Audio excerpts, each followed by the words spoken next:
Bye, bye, bye, bye. Bye, bye, bye, Bye, bye, bye, bye. bye. Hello, Jody Raynsford. Hello, David Hellard. How you doing? I'm all right, thank you. Hello, How listener. are you? Hello, How listener. are you, Obviously. listener? Or viewer, sorry. It feels like now, every time we do the bad stuff, we have like a half-hour chat about how fucking shit the stuff that we're recording the bad stuff is on. Yeah. So by the time we get on, we're really dejected. So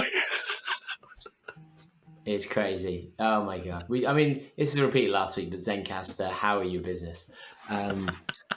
Yes, but hopefully we are resolving our issues slightly and being able to record in better content. Actually, we can talk about the part of the reason why we try. So we've got a sponsor now this month, and hopefully the next few months.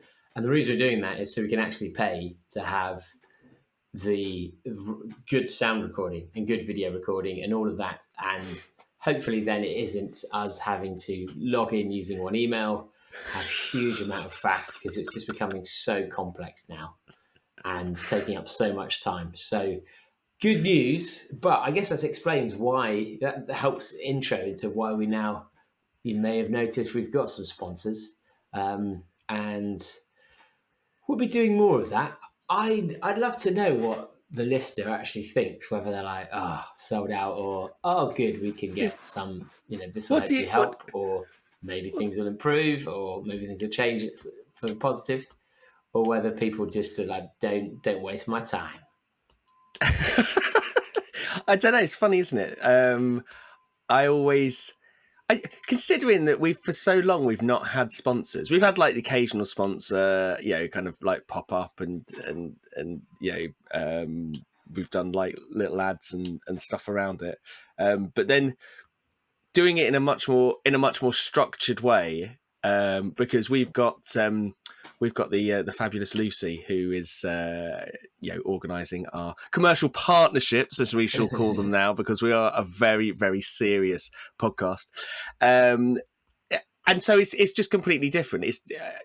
It's actually it's like there's some quite big brands and stuff, because I suppose the thing is that they had Marathon Talk before and they had other ones, and now they're left with us, and so they have to think, all right, well, there's got to be something in Bad Boy Run. There's got to be something about the community. There's got to be something that that causes people to watch it in the numbers that they're watching it. And we can't explain it, so hopefully when they analyse it, they'll be able to explain it as well. But yeah, I always get this feeling like whenever we do any kind of advertising or stuff, like the do-badders don't like it. I just get this general feeling that it's even though we do insist on putting our spin on stuff, which I think obviously puts off a lot of advertisers, especially with the kind of ads and stuff that we do. But yeah, I'd be interested to find out what people think as well.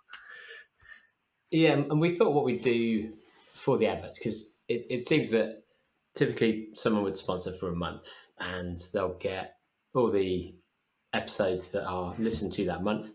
And rather than just doing the same advert again and again and again, our new plan, which we did with Saw, actually, you may have heard the last few ones slightly different, was to start with an advert similar to what they want us to do, and then week by week slowly kind of progress that advert to be more and more do-baddery. And so by the end, it's just a combination of us slating ourselves, taking the piss out of whoever it may be, around the brand in some way, which we've not had feedback yet from Saw, because I'm not quite sure they know it's coming.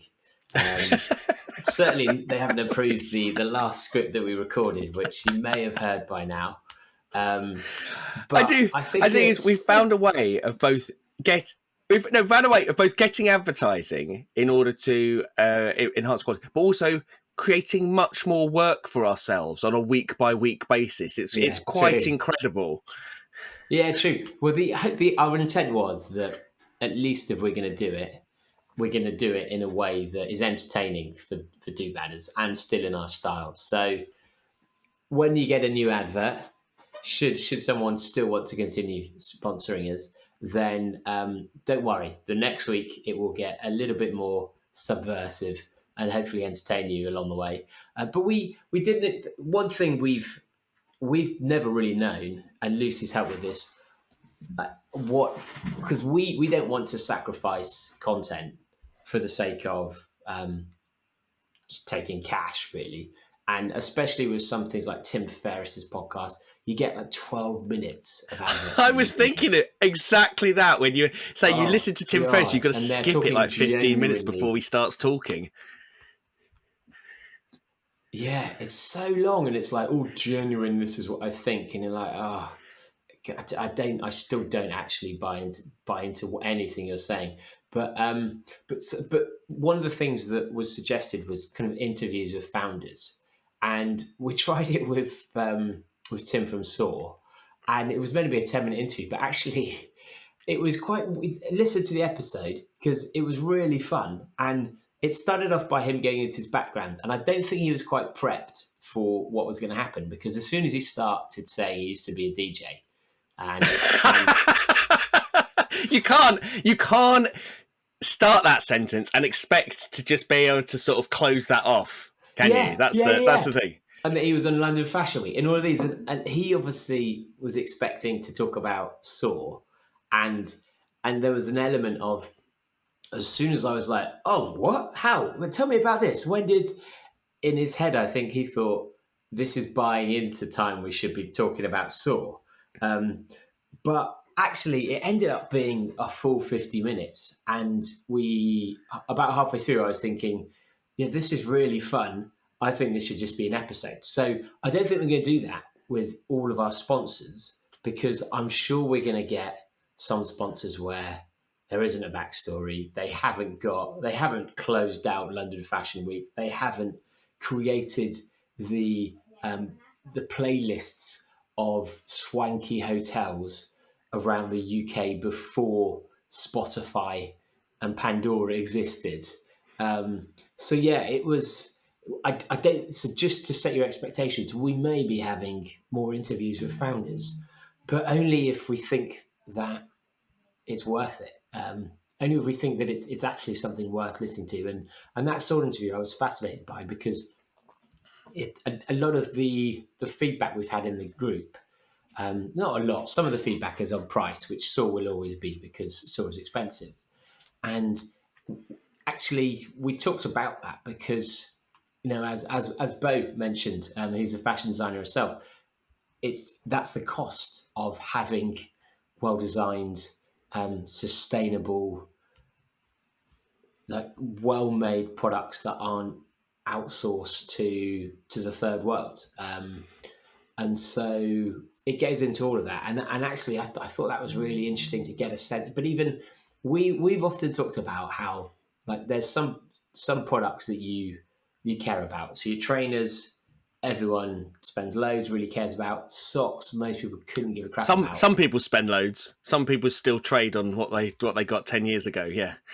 Yeah, exactly. And that's the thing. And whereas shorts and technical tees, most people I know, their technical tees are the tees given out at races. And actually, things like shorts and t-shirts, you don't. I had no concept of, is there a big difference? Do they feel better? Do they last longer? All of this. So we just talk about it honestly, and I think it would definitely be an episode in its own right if we weren't sponsored. So watch this space to see. Actually, the good thing is, now I've said this, you'll know, D-Man, is that if we have like a 10-minute chat with with a founder, it means they've done a shit. So, well, I think I was going to say, there's probably some where, I mean, like someone like SOAR. There's a lot of people that haven't heard of SOAR running, or they've known a bit about it from what they've heard regarding things like the around not having a women's collection at some point, and they've heard like little bits of it, but they don't really know much about it. Whereas it makes more sense to go into that. But if we're being sponsored by someone who not we're going to be sponsored by Nike or anyone like that, but there's probably other ones where you probably know a lot about. That there's probably not a huge amount that more that we can expand on what they're doing or anything else, unless it's a particular initiative or anything else like that. Probably comes down to age as well, because if you've got, Tim from Saw has lived, he's lived a couple of lives He's lived. already. You're saying he's old. Some people can be old and not have stories to tell. I guess some people can be young and have stories to tell, but I'd imagine some companies that are kind of younger startups where someone's just thought, I like running, I'll do this.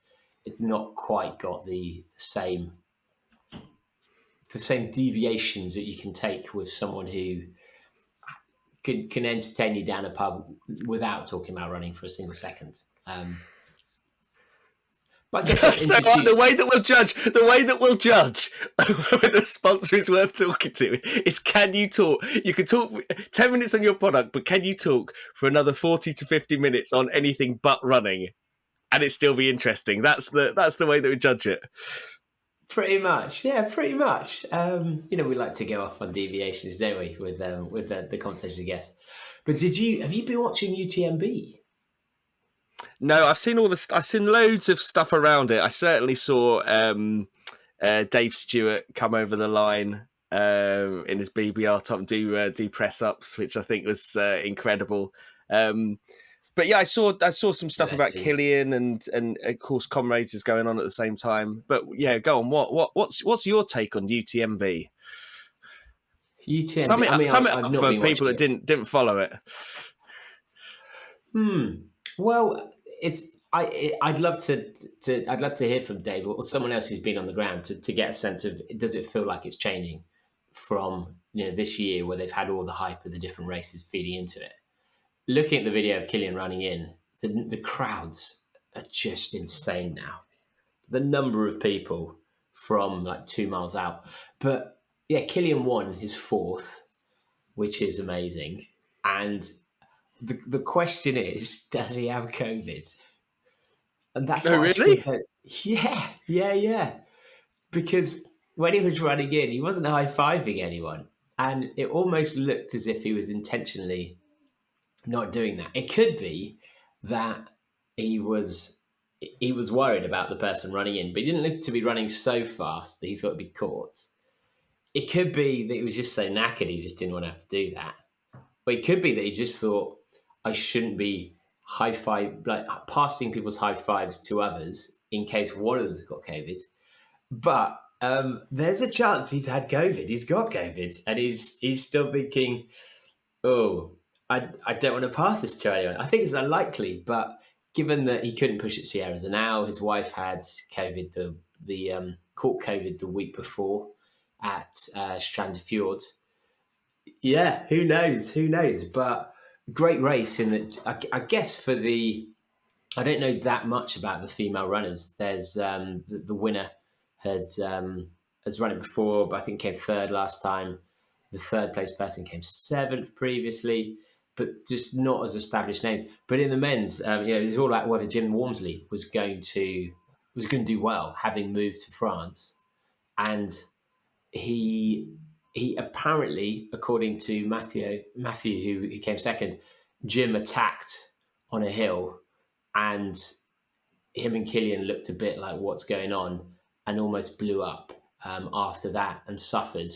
At one point, I think Kilian was being sick. So it's amazing that none of these runners get it right. I guess Matthew did potentially in his second, but that Kilian broke the record. 20 minutes under 20 hours. Still, even though he didn't have a perfect run by any means. So is this Kilian? Will he go for a fifth? I saw something. I think it was on Twitter or something like that, where he kind of laid out his race a little bit about when he had the troubles, when he thought of giving up. Did he really think of giving up? But and all the sort of photography of it, and then how he ran with someone, and then he felt better, and the team supported him, and the narrative you expect. Was he running in his new shoes? I think so. Yeah, that. I mean, he has to, right? Yeah. He did it Sierras now, and yeah, I can't see. It's almost death of a brand not to, Yeah.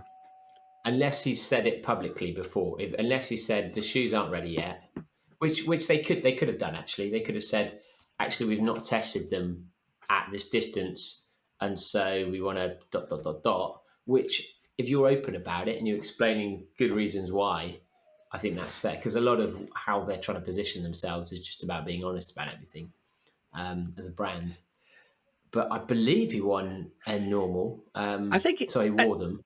I think it's difficult, isn't it? Because you think, well, if he's running in them, it's a great endorsement for the shoe. But you've also got that thing on the flip side where you're like, it's Kilian. He could run in a pair of like fucking flip flops and he could win.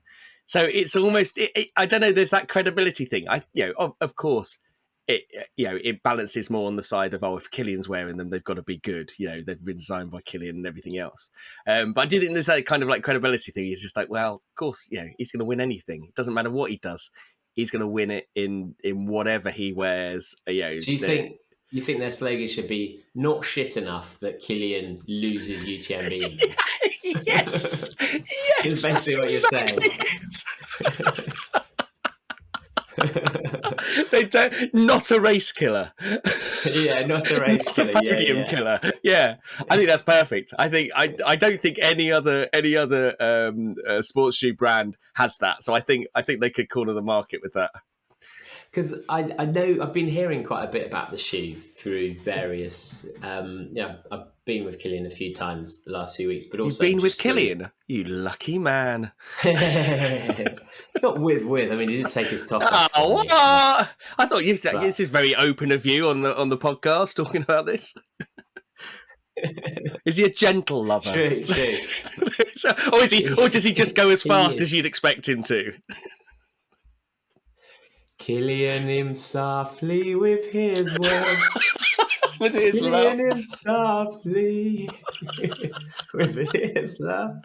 Why has that not come up before? Why have we not thought of that before? Why have we not brought up you having sex with Kilian before? Oddly, I meant the song. I meant the song. On the agenda. I meant the song. But because I almost don't want to talk too much about the shoe, in the hope that we're going to do hopefully we get sponsorship. No, just that we interview either Kilian or Emily about the shoe, and who's Emily? His wife, Helen Forsberg. Okay.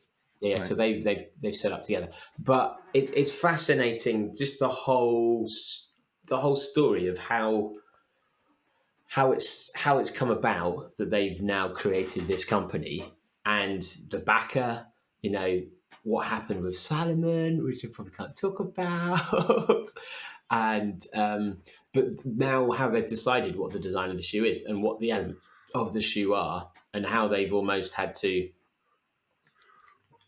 create because you can have this viewpoint of we want to be the most sustainable shoe in the world. We want to be ... But you, at some point, that can be your mission to start with, but reality has to kick in at some point. And so I'd love to really be able to talk openly rather than just rumours and things I probably can't say about some of the decisions made. So I'll reach out to them again and just see what comes back. I'd imagine they're quite busy at the moment with UTMB and all. But yeah, I mean, it seemed like UTMB went well. A couple of people died, at least. Oh, really? Yeah. And there's one of them died very early in one of the longer races. And the longer races, there are so few people that there has to come a point where you think this is just too dangerous for the number of runners, like the percentages in this race, because you're running 350k through mountains non-stop. It's horrific endurance ordeal. And there has to be a point where you think, in something like UTMB, where you have a couple of thousand runners, then is it that many? Then the percentages over the number of years, you're going to have people die. And you kind of think, yeah, okay. But if there's only a few hundred people doing a race, now what number of runners do we think is acceptable per death? Yeah. It should be quite high, you'd think. Yeah, but other than that, it seems like it's a classic UTMB. John came second, John Albon. Oh, did he? Yeah, he. I think he said he had stomach issues at 6 hours. Although he seemed to be set off the pace from the start. I don't know if that's intentional, but became second by a long way. So I haven't got a sense of whether John would have lost no matter what, or if if he's really suffering. And then just as expected, a lot of the other races. So do we want to talk about it every year? Probably do, even though we hate them as an organisation. There's someone posting something on Twitter or whatever going, UTMB has a gender problem, and it said like how many competitors are male and how many competitors are female. It goes, what can be done to address it? You're like, if only this had been addressed previously.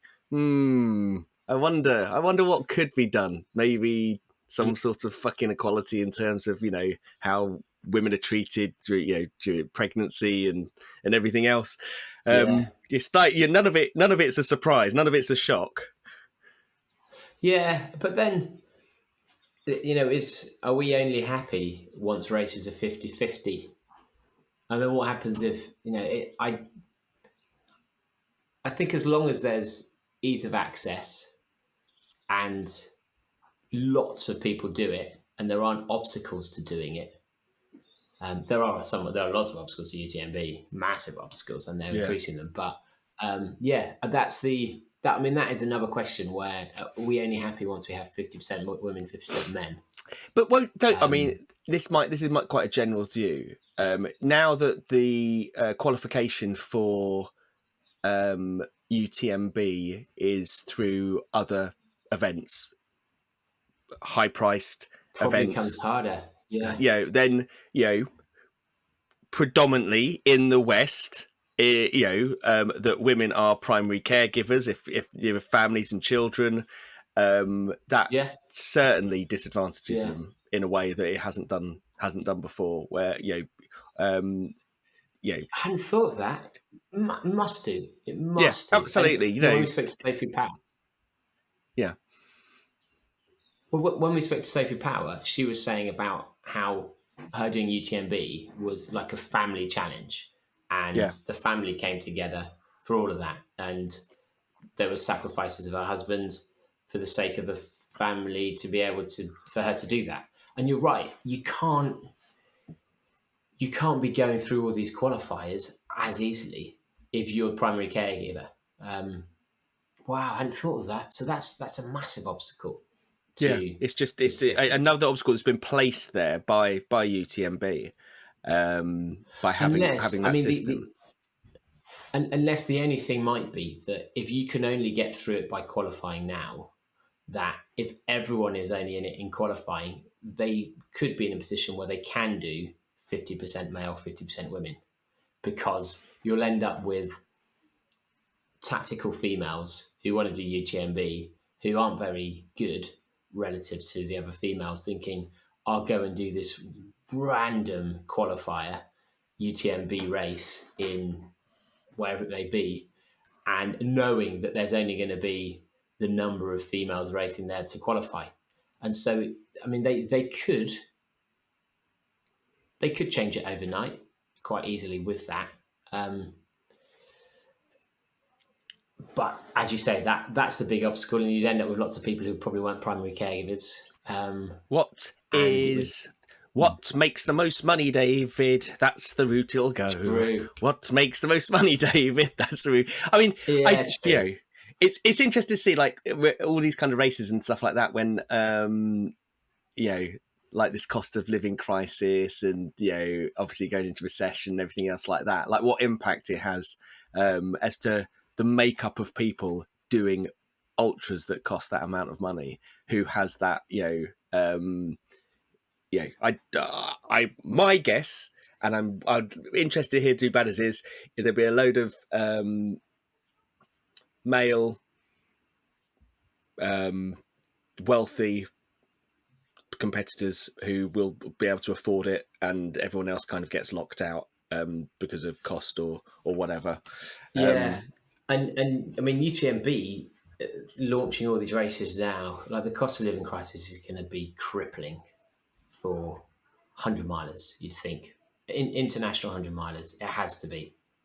Yeah. If we think of how many races have been because we've put it down to because you'd seen this more than me. I think haven't been on socials as much recently, but you'd mentioned how many races have been cancelled, how many race Oh organisations have yeah, gone under. yeah. Speaking to Andy Palmer, and he was saying that there was some, and even like looking on socials and seeing the amount of people saying race organisations closing, ultra trail races organisations closing because the dual thing of firstly not enough sign ups, so some people are getting like 30% of what they'd normally get in terms of sign-ups. And the other issue is potentially bigger is the lack of volunteers. Volunteers who obviously have to drive to a race, give up their day, have to do all these different things. The cost of petrol, the cost of doing that, the cost of going out of their way in order to volunteer for something now is just too high for some people. And so under that. So under those circumstances, it's no wonder. Plus, all the avalanche of shit from COVID, of all those entries that they need to host, that they're not getting any income for. It's no wonder that a lot of them are going to have gone. Good Because I think organisations. Spire Running's gone, isn't it? Red Flag, Beyond Events. Yeah. Load of them. Like, don't do bad. Let us know any more that you've seen that have gone as well, because we were going to put something together around this and have a look at it and have a chat about it, and with some of the race directors, because I think this would be particularly interesting. That there are, what happens in this situation. Is there anything that can be done about this situation, or is it a case of there's going to, the next few years there's going to be like a shrinking of the market, and then when we come out of it, then few organisations, there'll be people will be much more willing to pay again, much more willing to volunteer when when we get past this cost of living crisis. But you'd hope that races can be resurrected more easily than some businesses. So, for example, pubs. When a pub's gone, you're not reopening pubs. You're not going into a building and buying it for £2 million, converting it into a pub. So, whereas a race, hopefully, they are easier to crop up. They're easier to flourish. I suppose, but if this many I suppose the other thing is, isn't it?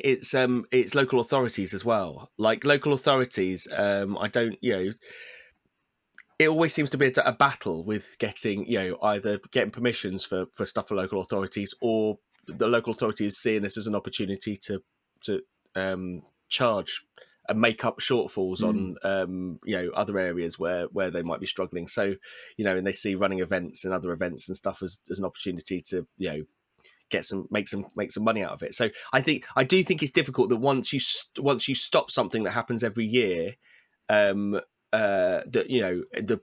there will be political pressure on. Say for example, you had a marathon in a town, and it's been going on in that town for like 10 years, 15 years, 20 years, whatever, and then it stopped. And then the council said, "Oh, you can't do it anymore." There'd be a huge outcry. Whereas if it stops because it closes down, and then tries to start again, the council a much stronger position to say, "Oh no, we're not doing it again," or something, because it's already they haven't felt the political backlash of it.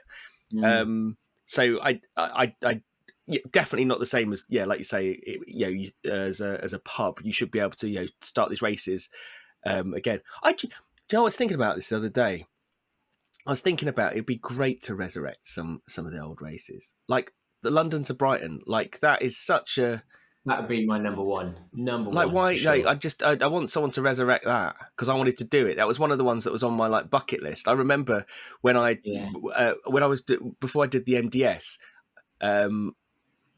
It's funny when I was when I did the MDS, I was like, "Wow, that's the hardest thing." And then after the MDS, I'll be like, "Imagine running 100 or something miles in one go. Fuck, that is. I can't imagine myself ever doing that. That is kind of crazy." and so the London to Brighton was always the one that I wanted to do, of course, because I'm from Brighton. So, but yeah, it's like there's just races where I just, you just wish you had like the funds, the time, the capability to resurrect, because that would just be great. Like, I'd love that. Whether you'd be able to get permission or whatever it is to do it, but it would be great because again, that race is the closest we've got to like a Comrades, something that has like history that other people that is known internationally. So it's a real fucking shame that we don't have that anymore. True, it's the only race I can think of known internationally. Great North Run and London Marathon. Yeah, that's it. No ultras really. I Spine, Dragon's Back. They're newer, none of those. They're known amongst, but they're not known amongst runners internationally. Bob Graham ran probably the closest thing ultra-wise, and that's not a race. So, so you've got to wonder if these smaller races are all going out of business, how many people are actually going to be paying to then go to do a 100-miler mountain race in another country? And exactly. The travel aspect as well is absolutely fucking like shocking as well. Have you seen that that Eurostar are going to stop going from London to Disney? What? That is they're blaming that on Brexit, but I just think that's French intransigence. I just think they're like, where do we hit the British where they hurt? You cannot get a direct train now from St Pancras to Disneyland. Fuck you, English. So go to Paris, but not to where you can go to Paris, but you can't go to Disneyland. You can't go direct, because the thing is, there's only one group of people that benefits, and that's the British. And so the Eurostar are just like, nah, we're not doing that anymore. Yeah. The other question I want to ask you, what? The other question, I don't know why I was like detract on that. Because I would never get on that train. What an awful, awful, awful train that would be. I would never get the Eurostar to Disneyland, knowing who would be on it, like the horrible children and parents and. Right, the question I wanted to ask you is: this thing is just about to book their trip to Disneyland. You know how Jody feels. No, I do. I don't love Disneyland. Disneyland is great and everything. American Disneyland is better than French Disneyland, obviously. It's just the idea of a train. It's like I went skiing once, and I went to Courchevel, and you could get a train there. I think you get the Eurostar. The Eurostar stopped somewhere near there or whatever, and you thought, oh, that's really good. But then you think you've got to take your skis and you've got to take that. And then when you saw the people queuing up at a Eurostar terminal, because Eurostar terminals are never big enough for the amount of people who want to go on the Eurostar. Like, I don't know why, when they built them, they're like, oh, this is the capacity of the train. I think we build a terminal that holds probably about a fifth of those people. And then we just assume that they'll queue outside or something else, or do something else like that. And you go to them, and it's like there's people lying on the floor. It's like the messiest, most chaotic mess you've ever seen. Every Eurostar terminal is like that. You think, why didn't they work that out at the start? And so it's the same thing with that. I just think, when I like to get on a train, and I don't like it to feel chaotic. I even feel that when you get on a train in the morning and it's like got commuters on, that feels less chaotic, because there's an understanding of where everyone's supposed to be. Whereas you add kids into that, and it's the kind of chaos that I can't handle. And the idea of containing that on a train as well, awful. I'm totally detracted what I was going to ask. I was going to ask one more thing about UTMB, which I didn't know about, but I kept reading about. Apparently, UTMB has been inviting more influencers and social media influencers in order to compete, and giving them places and stuff like that. Is that true? Because there were people moaning about that and decrying that and talking about how it's kind of shifted. Actually, to the full UTMB, I don't know. I mean, I'd be amazed. I'd love it if that was the case, because I think it's great to take someone who's an influencer, not a trained runner, and then go, right, now do the UTMB. They'll be like, cool, and it's not going to end well, is it? I love the idea of getting someone from The Only Way is Essex, trying to get them running around Mont Blanc. That's in my head. After having a curry the night before and their longest long run being a park run or something. There's a YouTube video in that, isn't there? That I think is worth is worth exploring. Yeah, Amy Childs somewhere up, or the Big GC somewhere up the UTMB course, being like, "What? Why is there no chicken here? What? The Big GC? What is all this noodle soup?" Because they might be, but I can't. I can understand that for something like the OCC or the MCC, where it's. But even something like the OCC, 60K on mountains, it's really hard. I mean, that's a huge amount. The winners are doing it in 7 hours, and so you're well, probably a bit quicker than that, 6 hours, but still, you're looking at something that is unachievable for most runners without huge training and focus on it. So maybe they are doing it with influencers. The thing is, if an influencer is good enough to finish it, fair enough, and it is a business after all, and we're just going to accept UTMB don't give a shit about you and are just trying to coin it in. They don't have any morals at all, and so don't complain. Just don't go. There you go. It's that simple. Or become a massive influencer. But What I want to do is I'm gonna refuse to compete in any of UTMB's events. I'm not going to play that game. Instead, I'm going to become a massive influencer in order to get in. Then turn it down. Yeah, exactly. Oh my god, that would be incredible. It's like having a knighthood turned down or so, a damehood turned down. It's just I turned down UTMB. Sorry, not big enough. Businesses use influencers for their reach. I mean, that's basically UTMB doing that. I completely understand. But why does UTMB need? That's the weird thing about that. Like, why would UTMB need that? Like, I can understand bringing on influencers in order to tell maybe different stories, in order to tell different stories in order to change the makeup of the race. But you want to bring younger people in, you want to bring different people in, you want to bring maybe a community that you didn't have before because you want to expand it. But it's a closed shop. UTMB is a closed shop. It's because it's only by making UTMB so big that someone buys the 25th shit qualifier race. It's only because you're never going to get if you're UTMB, you've got these 25 awful races. Well, some great races. 25 awful races. Is that how they pitch it? The awful 25. I mean, I don't know what number are great and aren't great. I mean, most of them are good. Do baddies. Could someone go through the races and give it and like rate it from the best qualifier to the shittest qualifier? Because I'd like to run the shittest. I'd like to know what the shittest qualifier is because I'd like to run it. That's what I would like to do. Jody runs the shittest UTMB qualifier. Are you race director of the shittiest UTMB event? Like, is that your marketing strategy? Because if you're the second shittest, you're not going to get as many people. We're the shittest entry point to UTMB.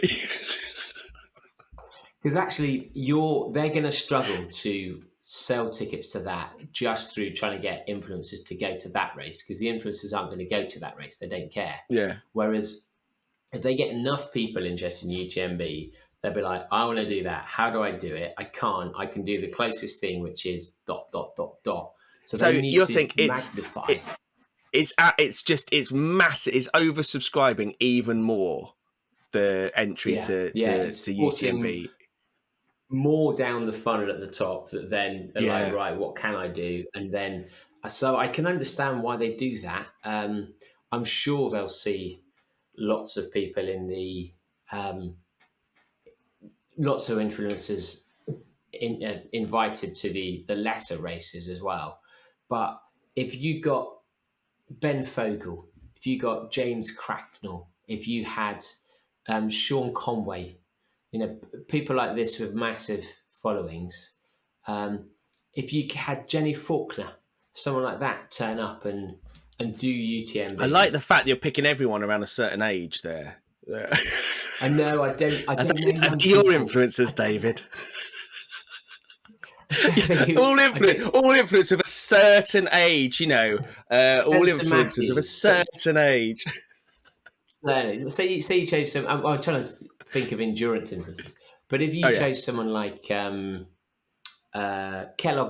on the run, that would massively increase the awareness among runners of UTMB. They may know it a bit, but to really see the way they'd film it and that kind of insight and that personalization of the race, it would massively increase amongst those people their desire to do something like that. It just would. So they can't do UTMB, they'll sign up to the other European ones. So actually what they probably are doing is inviting loads of people from the regions where they don't have many sign-ups to those races. If you're from the country of the race that's struggling, they'll probably invite the biggest running influencers from there. It would make complete sense to. So everyone's like, how can I do something like this? I'll do this local one. But it would be frustrating if there is an element though of UTMB as you either have a world finals that you qualify for, or you don't, because you don't have the Olympics allowing the best from your country plus the biggest influencers to compete in the 100 meters. Yeah. And actually that's what UTMB is doing really by creating this funneling system, but saying you can jump the queue if you're a big enough name. So I can understand people's frustration with that. So it's either a world finals or it's not. On that basis, because of course when we are massively famous, okay, in the awful 25, based on how famous and how big we are, like what would be the race you think that we'd end up in if it was based on our reach, our influence, our popularity?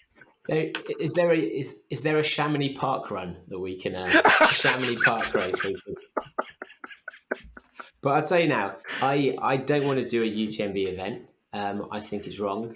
And if I am invited, or if it ever happens, I will do it dressed as a pregnant woman, just to turn it into a PR piece around the policy. So that's what you've got to do. There's nothing that like actual pregnant women running it, not interested UTMB. A man running it looking pregnant. Oh my God, that is gonna put the cat amongst the pigeons. They're gonna not know what to do with that. We've seen the film Junior. We all love the film Junior. We can make Junior. That's aged in a weird way, isn't it? Everyone said, "What weird program? What weird concept that film was?" And now you're like, it's not far off reality now, really, is it? Well, we've got some feedback, but go ahead. When can we talk about the rehearsal? Oh, I'm trying to think. How long have we been recording for? 43 minutes.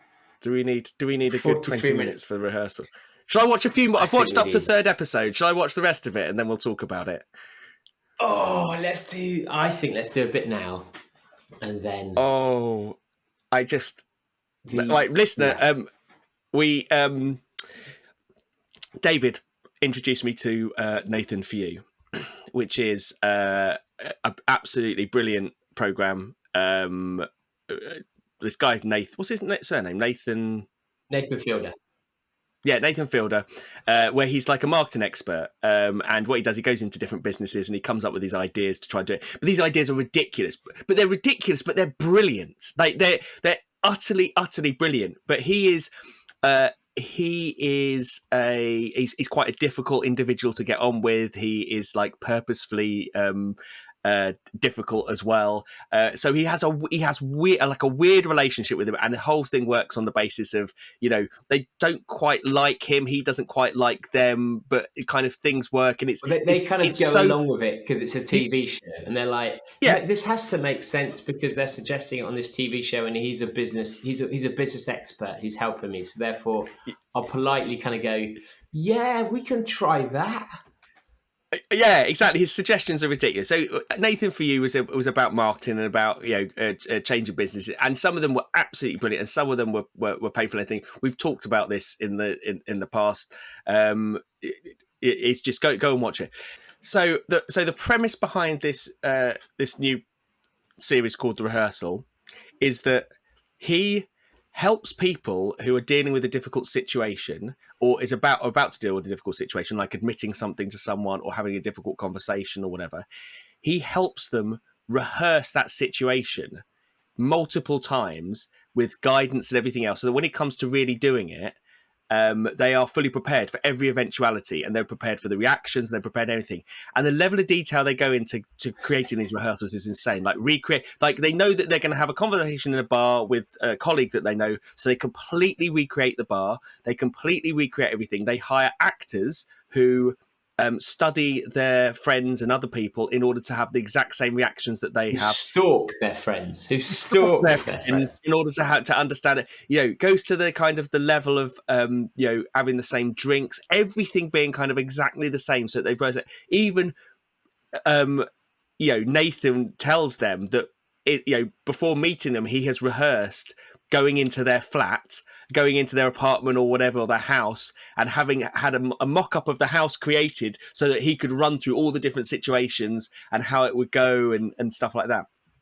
It's creepy as fuck when you start watching it.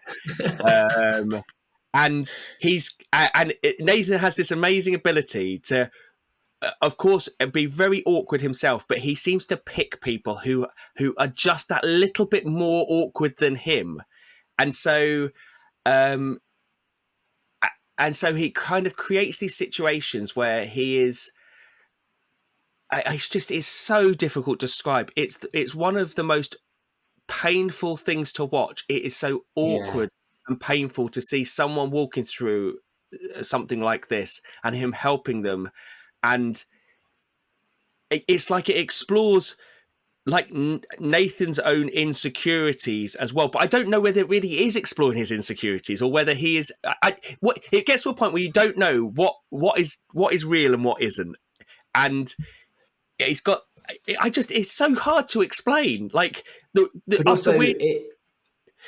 I think where he's great as his show previously is that they really push the boundaries of morality almost of television, and it Yeah, plays on that. So realistically, if we look at things like Love Island and some shows that devastate people's lives in the name of entertainment, and that all kind of happens away from the cameras because it's all produced sometimes without the kind of express permission in the right way.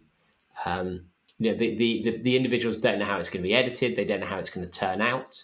And so we don't see off camera the fact these people are being bullied, that they're completely torn open by what they see. And so what this show does is actually it pushes you as a viewer to thinking, I'm so deeply uncomfortable now because this is immoral. You've taken it too far, and it almost has an open surgery of television. And would you say that's fair, Jody? You can see how much you can see that it's actually making someone's life worse intentionally for the sake of humor. And it almost it's aware of that as well, so it makes you question everything, and it feels so difficult to watch in some ways because of that, but it's so incredible to watch because you just don't know how they're going to react to how it's going to change. it's just unlike anything I have ever seen on television before. And I think people are watching kind of dismiss it and go, "Oh, it's just weird" or whatever. But when you get into it, because I said to you, "Oh, I watched the first episode," you go watch some more episodes, and the episodes then start blending into each other. Like what's happening in one episode, his impact in one episode starts having an effect in another episode, and then and more people will be affected. And then the kind of stuff that he does in order to try and elicit a react, he gets to the point on, I think, in the third episode where he realizes that he's creating all these situations, but the thing that he lacks in these situations is emotion, because he suffers from not being able to, from being quite emotionless. And so he does what he thinks he needs to do in order to create emotion, which is, I don't want to ruin it, which is create a fake situation, which is kind of horrific and just like you just wouldn't imagine any kind of producer being able to get away with saying, look, this is the way that we're going to try and make this thing go, to trick someone into thinking something has happened in order to try and elicit a genuine emotion from them. It sounds like really complicated the way I'm saying it. It's one of those things it's really difficult to explain. If you watch it, it's so fucking weird. It is just, and the fact is, it's not just about him helping other people. It's also him exploring how he feels himself, but you're just not 100% sure how much of that is true. Because if it is true, it's heartbreaking, and if it's not true, it's unbelievable. And so you just that's the thing, and there's so much to it. It's so multifaceted, and it's just so hard to watch. Like you're sitting there and you're going, I don't really want to be watching this, but I can't help watch more. It's great. It's great. Do you know what it reminds me of? He's like, like that, My New Best Friend, the thing that you told me about for ages, yes. And I eventually discovered away. It's like that. He makes you just so, it's that kind of, it just makes you so uncomfortable. You just can't, you just don't know what to do with yourself. And it's brilliant. I can't, it totally tears apart, television, while also being incredibly gripping television. But yeah, do banners, watch it. It's on. I think it's on Sky. It's definitely on Now Entertainment. Now TV. Now TV Entertainment. Yeah. So watch it, because it's something else. I think Nathan For You is available on Prime at the moment. But yeah, and that's worth watching as well. And there's plenty of clips on YouTube. I'd start with the Antique Store. It's amazing. By the way, Judy, I've just noticed the recording here. My audio is tiny compared to yours. Can you see? Yeah, it kind of goes out. That'll be okay. What's his name? Will sort it. It will be okay. Cool. Yeah. Nick will sort that. Well, we'll catch up on the rehearsal, because you're halfway in. It gets a lot weirder and darker, because it now starts to involve children. It starts to involve children, and it gets pretty messed up. And all of the dynamics you mentioned before of not knowing if he's being honest about what he's doing, or it just goes so deep. So yeah, watch that Do Badders. Let us know what you think. We've got a little bit of Do Badder feedback. Positive or negative? Yeah, this is useful, which is really unexpected. So Max Roger from Max Performance, he's messaged in before, actually. He's a trainer himself, so he's more knowledgeable than we are. He said he was listening to episode 399 with George Mills, and he said near the end he's talking about his training schedule and how he does double days, and that quite surprised us, the fact that George would do sprints in the morning and then do tempo runs the same day in the afternoon, whereas most training plans split those up. And he said Max's messaging to clarify. He said the strategy is called high-low training, which means high central nervous system stress. So weight sessions, harder runs, intervals, tempos, etc. And then low is low service central nervous system stress. So such as easy longs, recovery runs. The idea is that you do all of your high CNS on one day, so the next day your central nervous system can recover. That way you get more out of each training block. If you split things like traditional training and did a hard run on Monday, weights on Tuesday, a hard run on Wednesday, when you think you're giving your body, then you're not really giving your body a day to recover. And you've then got high central nervous system stress each day, so you're not recovering properly. I guess we talked about it a bit before, about how I was struggling with weights and training. I guess the frustrating thing means that if you want to do weights, then with this system, you'd have to do your high your high CNS in the morning, like your tempo runs, your interval runs in the morning, because I can't imagine you'd be able to do that after weights in the morning. But yeah, interesting. It's in some ways I think if you're a busy person, or it's almost better, easier, because you just sacrifice one day and you do 2 sessions. So it's something worth bearing in mind if you're trying to train hard as a strategy, because not everyone has the ability to have Tuesdays and Thursday night sessions or Thursday morning sessions, whereas they might be able to find a day in the week that they can do their 2 sessions, even if that's just Saturday. That could be a really good way to get your training load in when your schedule doesn't permit it. Yeah. You'd be tempted? No.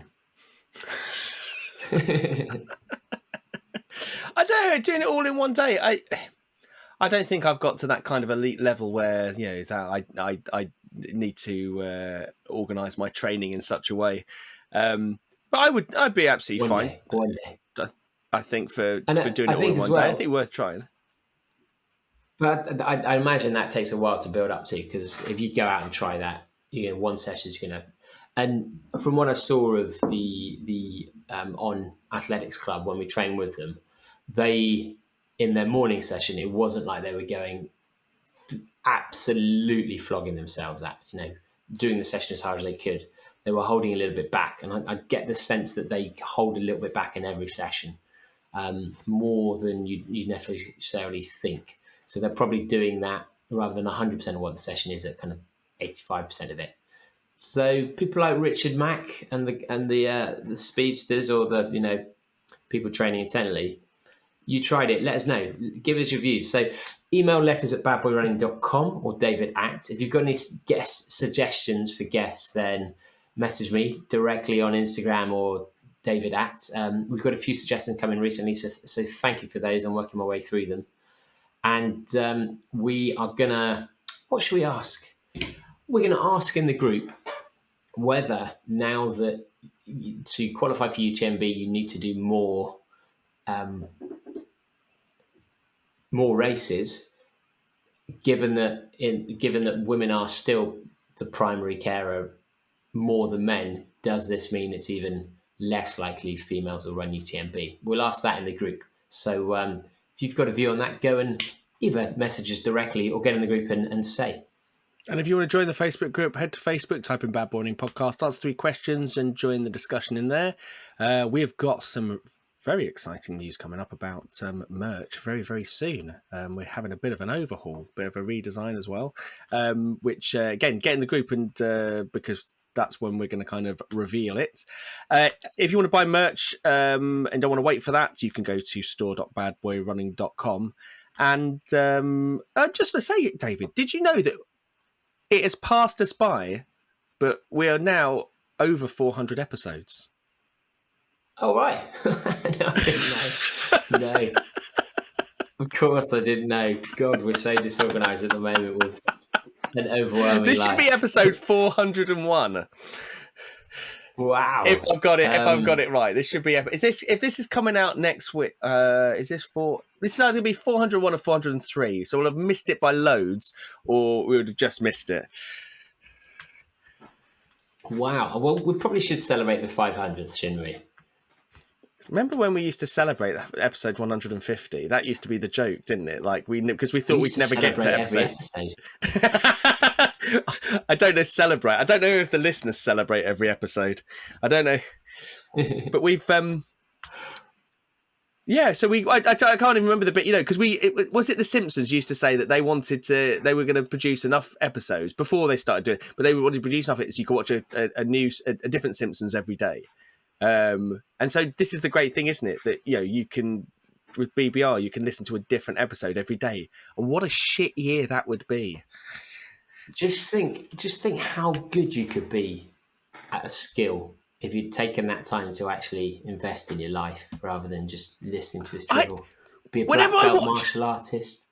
Whenever I watch those bloody programs on Netflix, like the Lego Masters thing, where they go, "Oh, you spent 12 hours building this thing," or one of that thing like "Is it cake?" when they go, "Oh, you spent 9 hours making this cake." I was thinking, fucking 9 hours! Like you could have like learned another language in that time. Like what? I mean, I know that that's the thing that they love doing, but fucking hell. What? How good are you learning languages? 9 hours. Oh, just yeah, exactly. Well, no, over a series when they're competing in various things, doing 9 hours at a time and everything, they've probably got a good, 50, 60 hours, which is not of concentrated language learning. You've got a long way to being conversational at that point, haven't you? What's better? True. Cakes that look realistic or another language? True. I mean, I'd take cake every time just because it's cake. But, and so does the population, which is why we're terrible at languages. Indeed. Well, do bad. Feedback as ever. Please do rate and review. It really helps with our credibility and getting future guests. And we'll speak to you next time. See you later. Bye.